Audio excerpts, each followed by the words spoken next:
네, 반갑습니다. 마르스 김동석의 리얼 주식입니다. 오늘 마르스 김동석의 리얼 주식은 폭락하자마자 외국인이 바닥에서 쓸어 담은 주식 3탄입니다. 최근에 증시가 좀 크게 급락하고 있고요. 제가 급락하는 동안에 여러분들한테 관심 가져야 되는 기업과 가격까지 계속 알려드리고 있습니다. 그래서 지금 여러분들이 꼭 알아야 되는 내용인 것 같아서 3탄까지 준비를 했으니까 오늘 꼭 집중해서 봐주시면 될 것 같고요. 시장이 많이 어렵고 힘든 거 알고 있습니다. 근데 그 안에서도 우리가 어떻게든 이겨내서 수익을 낼 수 있는 기업이나 전략들이 있습니다.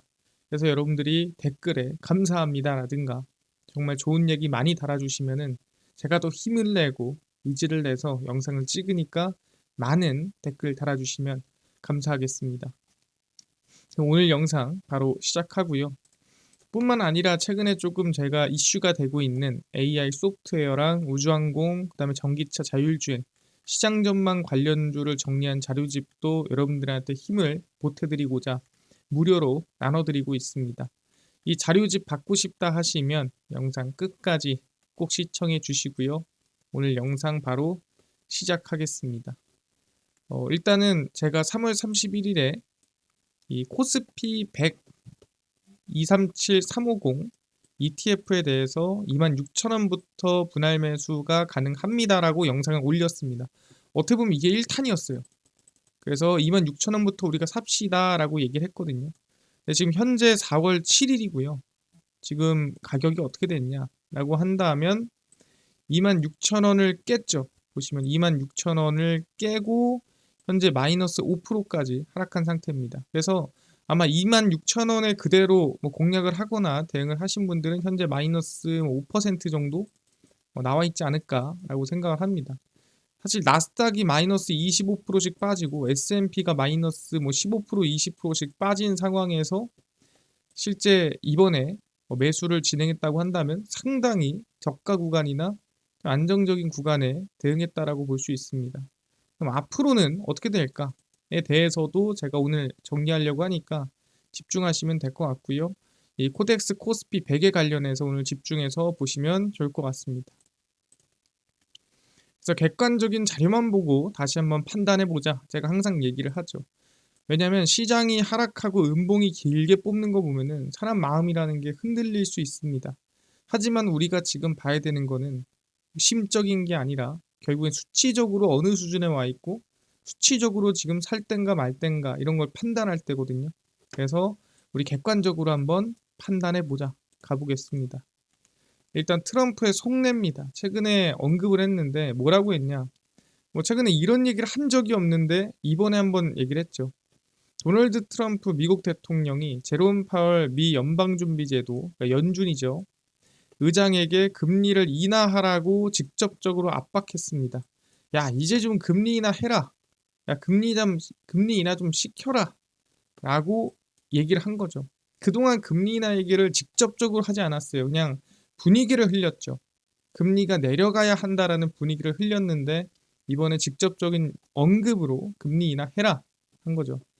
파월은 이번에 이 연설에서 통화 정책의 적절한 경로가 어떻게 될지 말하기는 아직 이르다 하면서 금리 인하에 대한 부정적 입장을 내보냈는데 뭐 부정적이라기보다는 해야 되나 아직 잘 모르겠다 이거 확신이 안 듭니다라는 분위기였어요. 그래서 트럼프 대통령은 그는 항상 늦는 편이다. 그러니까 해야 될 때 안 하고 좀 늦게 행동하는 편이라는 거죠. 그는 그 이미지를 지금 빠르게 바꿀 수 있다. 야, 너 맨날 늦는다 그러잖아. 야, 이제 늦지 말고 이번에 한번 금리 인하 먼저 하면 이미지 변화를 줄 수 있을 거야. 야, 우리 이미지 변화 한번 주자. 뭐 이렇게 지금 트럼프가 얘기를 한 거죠. 이미지 변화 주는 거 어때? 에너지 가격도 내려갔고 인플레이션도 하락을 했고 계란값도 지금 많이 빠졌는데 근데 일자리는 늘었네? 이번에 고용 보고서 보니까 이 비농업 고용지수가 올랐죠. 그리고 실업률이 0.1% 올랐잖아요. 뭐 이런 분들이 있는데 사실 실업률이 0.1% 오른 게 아닙니다. 왜? 4.14였거든요. 전달에. 근데 4.15가 된 거예요. 그래서 반올림으로 4.2가 된 겁니다. 그래서 4.1일 때가 4.14였고요. 이번에 4.21 때가 4.15였습니다. 그래서 반올림 때문에 올라간 거지 실제로는 0.01이 올라간 겁니다. 실업률에 큰 차이는 없어요. 그래서 주장을 한 겁니다. 야, 금리나 좀 하자라고 한 거예요. 그래서 저는 얘기하는 게 저희가 전에 한번 이론이나 좀 트럼프의 목적에 대해서 가설을 세운 적이 있습니다. 이런 얘기를 하고 이런 흐름에서 아마 이거를 노리고 이렇게 돼서 이렇게 흘러갈 것 같다라고 세운 적이 있는데 아마 이 얘기를 보니 아마 그 가설이 맞는 것 같다라고 저희는 볼 수 있을 것 같아요. 그게 뭐였냐면 저희가 트럼프 대통령이 원하는 그림이라고 하면서 얘기를 한 적이 있습니다. 트럼프 대통령은 항상 미국의 쓸데없는 비용을 줄이고 싶어 했다라고 제가 얘기를 했고 이 스콧 베센트 재무장관 같은 경우에도 직접 얘기했습니다. 우리는 과세를 하는 게 아니라 비용을 줄이는 거다. 근데 그 가장 큰 비용이 이자 비용이었다라고 얘기를 했죠. 국방비도 아니고 그 어떤 부서에서 낭비하는 비용도 아니고 이자 비용이 제일 컸다. 근데 이거는 줄이려면 줄일 수 있는 비용이에요. 내가 돈을 덜 쓴다고 덜 쓰는 게 아니라 그냥 이자만 내리면 되는 거거든요. 그래서 이자 비용을 줄이기 위해서는 채권 금리를 낮춰야 했고 그러니까 발행하는 채권의 금리가 내려가야 이자 비용이 줄겠죠. 그럼 낮추기 위해서는 뭐예요? 채권에 대한 수요를 올려야 되고 채권의 수요가 올라가려면 지금 이 투자 자산이나 위험 자산에 대한 수요가 떨어져야 돼요. 그러려면 경기 둔화, 경기 침체 분위기가 필요하다라고 제가 얘기를 했죠. 그 가장 기본이 뭐라 그랬습니까? 증시의 급락이라고 했습니다. 경기 침체 분위기를 일본의 엔케리 트레이드 청산으로 처음에 만들었습니다. 첫 마이너스 한 10% 정도의 급락을 엔케리 청산으로 만들었고요. 그 당시에도 트럼프 대통령은 의도적으로 야, 일본 때문에 우리가 빠지고 있어. 일본 때문에 급락하고 있어.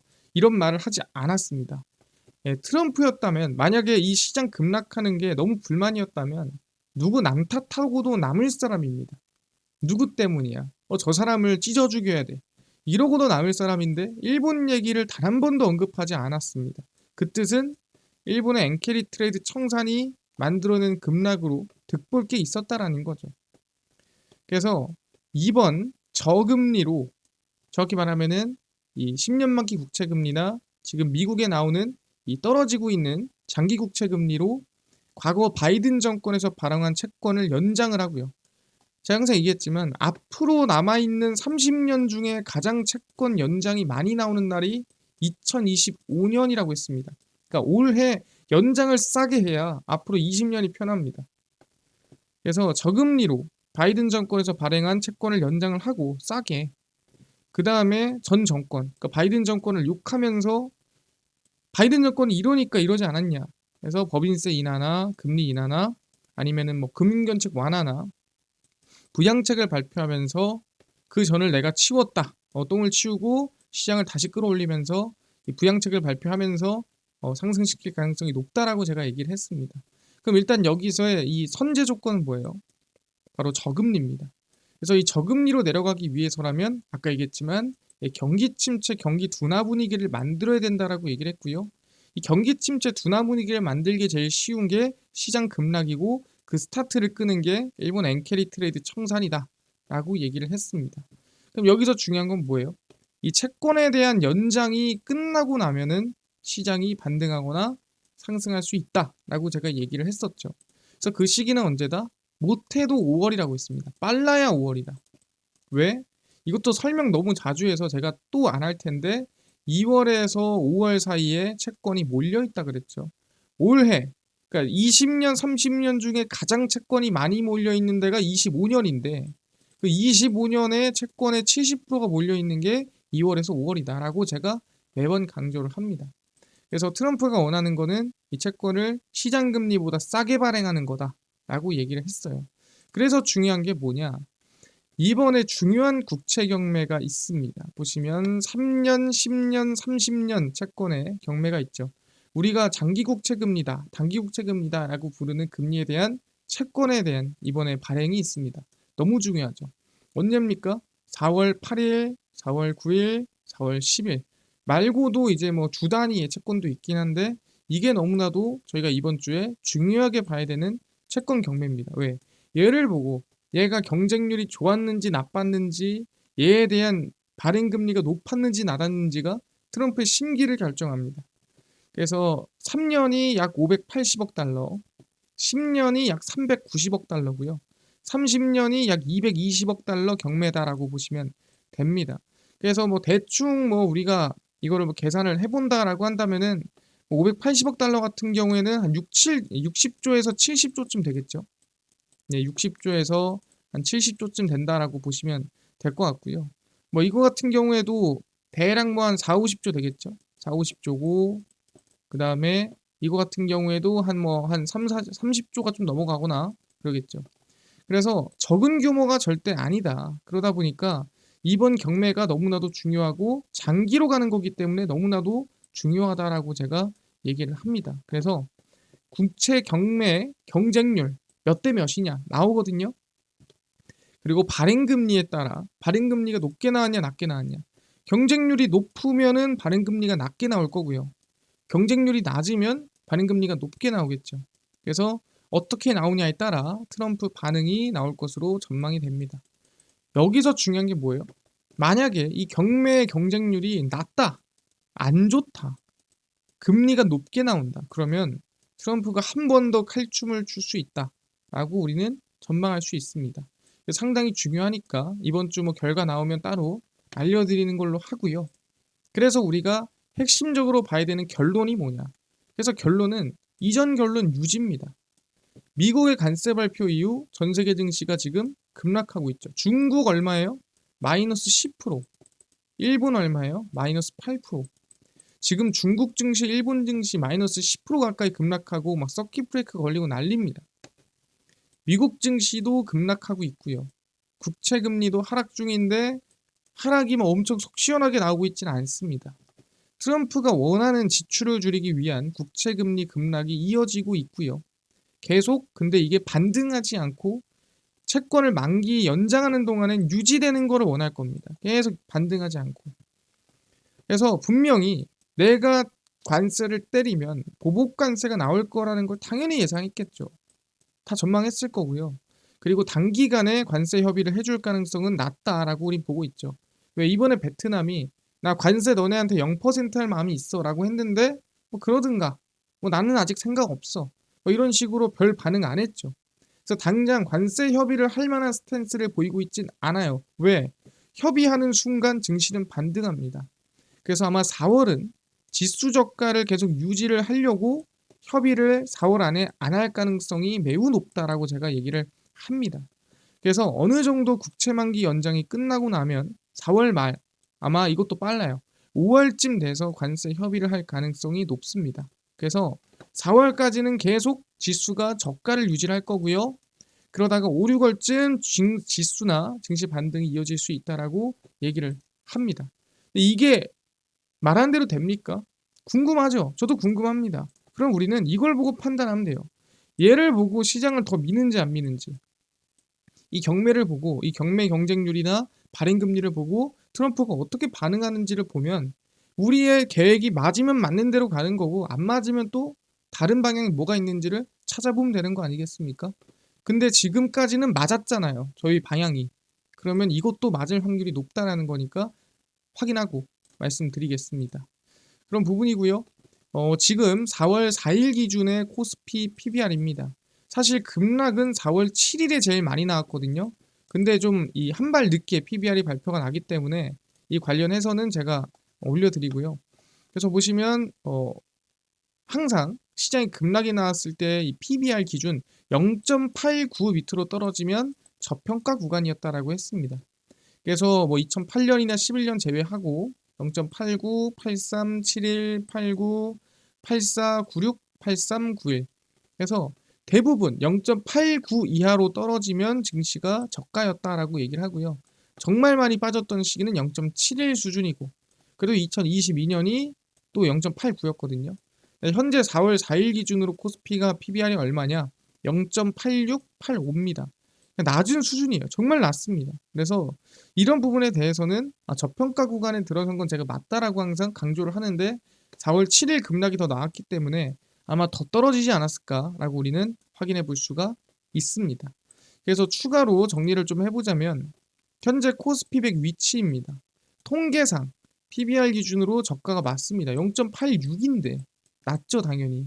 그 다음에 4일까지 나온 거라 7일 기준으로 잡으면 아마 더 빠졌을 거라 보여요. 0.85나 0.84까지 아마 떨어지지 않았을까라고 생각을 하고요. 신용잔고는 4일 기준입니다. 역시나 16조 후반을 유지하고 있지만 7일의 급락이 컸기 때문에 아마 신용잔고가 더 떨어질 걸로 전망을 합니다. 아마 더 태울 신용도 없을 거라 봐요 이제는. 그리고 조기 대선이나 대통령 리스크가 해소가 됐죠. 이거는 기대감이고요. 왜냐하면 공약이 좀 좋은 것들이 나올 거라는 생각이에요. 왜? 지금 분위기가 분위기인 만큼 시간이 없는 만큼 지킬 수 있던 없던 일단 질러야 돼요. 그 다음에 리스크가 항상 그러니까 국내 리스크라기보다는 해외에서 바라보는 리스크였죠. 근데 해소가 됐어. 그래서 다른 국가에 비해 대한민국 증시가 방어가 잘 되고 있는 편이에요. 왜? 그나마 긍정적인 걸로 버티고 있기 때문에. 또 그동안 두드러 맞은 거에 대한 리스크가 해소가 됐기 때문에 다른 국가가 마이너스 8%, 10%씩 빠질 때 대한민국은 마이너스 5% 선에서 끊었죠. 사실 말이 안 되는 수준이거든요. 왜? 미국 지수가 사실 마이너스 하루 만에 10%가 빠졌다라고 볼 수 있어요. 왜 하루 만에 했냐면 금요일 날 마이너스 6% 빠졌죠. 그다음에 선물 지수로 마이너스 5% 빠졌죠. 그럼 총 한 11% 빠졌는데 국내 지수가 5%로 퉁을 쳤다. 이거 진짜 센 겁니다. 뭐 그럴 만한 이유가 있는 거고요. 그래서 저점은 우리가 예측할 수 없고 대응한다는 전략으로 지금부터 마이너스 7에서 8% 하락할 때마다 분할 매수 3번 정도 한다 생각하고 대응하면 충분히 긍정적인 방향 나오지 않을까 생각을 합니다. 그래서 결론입니다. 최악을 미리 생각을 해놓고 최악이 뭐예요? 진짜 여기 정말 코로나 때까지 빠진다라고 그냥 전망을 해놓고 그 상태에서 분할로 잡으면 사실 걱정이 없다라는 거예요. 그러다 보니까 결론은 그렇습니다. 저희가 26,000원 이하부터 관심 가지세요 해서 6,000원 이하로 떨어졌죠. 그래서 지금부터 마이너스 한 7%부터는 분할 매수가 가능하다. 1차 매수를 26,000원에 했다면 2차 매수, 3차 매수는 마이너스 7%씩 떨어질 때마다 관심을 가지고 대응하면 될 것 같다라고 전 생각을 합니다. 여러분들도 그렇게 알아두시면 되고요. 그렇게 한다고 한다면은 뭐 1차 매수 7% 떨어졌을 때 2차 매수 그럼 뭐 요쯤 뭐 평단가 맞춰지겠죠. 그럼 좀 더 떨어지면은 또 3차 매수 하면 또 한 요쯤 맞춰줄 거고요. 그럼 충분히 이만큼 밀리더라도 결국엔 뭐다? 항상 얘기하는 게 가장 마지막 급락이 세고 가장 첫 번째 반등이 강하다라고 했죠. 충분히 긍정적인 결과가 나올 것 같다라고 하고요. 저는 이거에 대해서 계속 설명드리고 얘기할 거니까 저희 같이 봐주시면 좋을 것 같습니다. 그래서 저는 지금 어느 정도 전망을 하는 거는 트럼프가 지금 이 국채 금리가 낮게 발행이 되면은 칼춤을 조금 작게 추지 않을까라고 생각을 하고요. 만약에 금리가 높게 발행이 된다면 칼춤을 더 적극적으로 출 수도 있겠다라고 생각을 합니다. 그래서 이번 주에 3년, 10년, 30년 국채 경매 결과 보고 얘기하는 걸로 하고요. 얘기한 대로 코스피 100은 매수가 이하로 접어들었기 때문에 관심을 둘 구간이다 말씀을 드리겠습니다. 그래서 매번 이렇게 좀 AS를 하거나 얘기를 좀 할 예정이고요. 아까 전에 얘기했던 AI 소프트웨어, 그 다음에 우주항공 관련된 기업들, 그 다음에 뭐 전기차, 테슬라, 자율주행 저희가 관련주랑 산업 자료집으로 만들어서 100% 무료로 나눠준다고 했는데 혹시 어디서 받을 수 있나요? 또는 당일 급등이 예상되는 단타 종목을 매일 무료로 나눠주시고 장 시작 전에 급등이 예상되는 뉴스라든가 시황을 무료로 나눠주시고 테마주라든가 매매법 강의를 무료로 나눠주세요 하시는 분들이 있어서 김동석 대표가 100% 무료로 나눠드리고 있습니다. 바로 김동석의 리얼 주식 연구소라는 100% 무료 어플이고요. 이 어플은 내가 아이폰을 씁니다. 앱스토어에서 무료로 설치 가능하고 갤럭시를 씁니다. 구글 플레이, 플레이스토어에서 무료로 설치 가능합니다. 그래서 무료로 설치하고 나면은 전화번호나 뭐 개인정보 같은 거 입력해야 되나요? 아무것도 입력할 필요 없고요. 입력할 데도 없어요. 근데 가끔 이메일 왜 써야 되나요? 물어보는데 여러분들 식별용입니다. 여러분들이 그냥 볼 때 그냥 누가 누군지 식별하려고 하는 거지 뭐 이메일 가지고 뭐 합니까? 여러분들 식별용이에요. 그 말고는 개인정보 아무것도 필요 없다.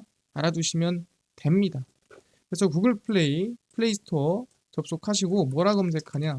김동석의 리얼 주식 연구소라 검색하시면 이렇게 어플이 뜨게 됩니다. 그래서 100% 무료로 설치 가능하니까요. 꼭꼭꼭 설치를 하셔라 말씀을 드립니다. 그래서 무료로 설치를 하고 나면은 이렇게 어플이 여러분들 화면에 뜨게 됩니다. 저희 어플 같은 경우에는 말씀드린 대로 100% 무료로 접속이 가능하고요. 그 다음에 아까 말씀드린 대로 아니 뭐 전화번호랑 이런 거 적을 필요 없잖아요 라고 하는데 적을 필요 전혀 없습니다. 그냥 들어와서 그냥 무료로 여러분들이 확인하시면 되고요. 무료로 이 어플 들어와 있는 자료나 아니면은 매일매일 올라오는 정보나 확인하시면 된다라고 말씀드립니다.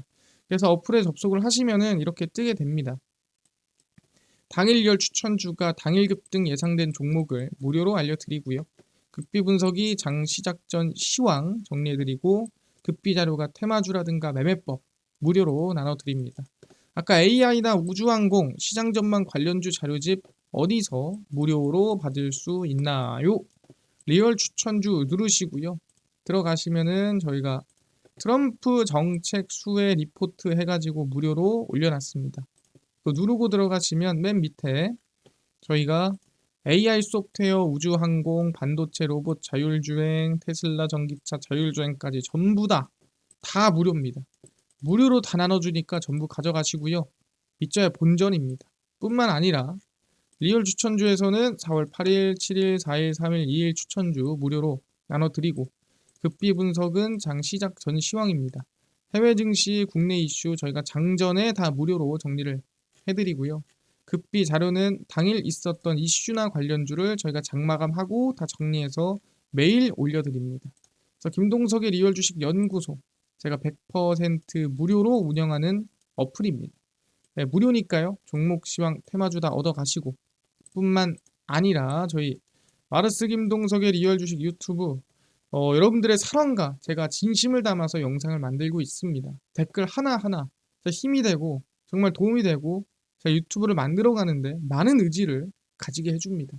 댓글 많이 많이 달아주시고요. 유튜브 구독 그리고 영상 좋아요 그 다음에 댓글까지 남겨주시면 감사하겠다 말씀을 드리고 그 다음에 가끔 저를 사칭하는 분들이 계시는데 여러분들 마르스의 김동석의 리얼 주식 제가 얼굴이 안 나오면 진짜 사칭입니다. 그래서 믿지 마시고요. 저희 사칭들 다 지옥으로 가버렸으면 좋겠습니다. 그래서 다음번에 더 좋은 영상으로 찾아뵙도록 하겠습니다. 감사합니다.